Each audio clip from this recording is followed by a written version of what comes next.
So Devon is where a lot of Brits holiday, and there's a good reason for that. It's got a fantastic mix of wonderful shorelines, some of them quite dramatic with cliffs, open vistas on huge moors. You've got Exmoor and Dartmoor, and then cosy green valleys. So a very interesting mix and some quite dramatic landscapes. So quite remarkable really that we've managed to find some really quite gentle cycling routes. And this is because there are a number of cycle paths on disused railways. So you get the excitement of cycling through some quite dark tunnels, don't you? Yeah. And then there are some long viaducts where you're sort of speeding over a wide valley way below you. The Meldon Viaduct's a good example of that, and yet you've also got a fantastic view of Dartmoor ahead of you. It's also, of course, wonderful for walking because you've got all this variety of landscapes. Our top hidden tips: we love the Bearslake Inn in a little hamlet called Sawton.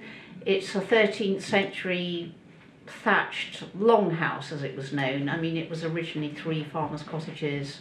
It's now this lovely village pub, very attractive, sitting looking up the foothills of Dartmoor, and you sit there looking up to the hills.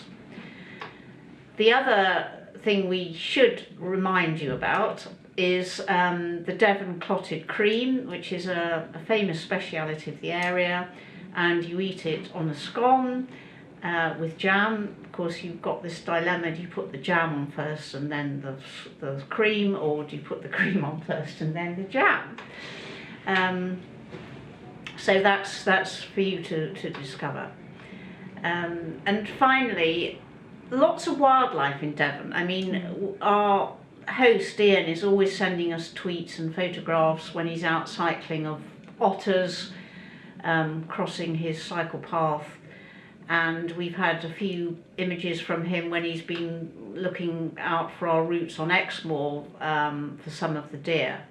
So that's quite dramatic stuff and really fun for you to see and explore. It's a great pick for walking and cycling.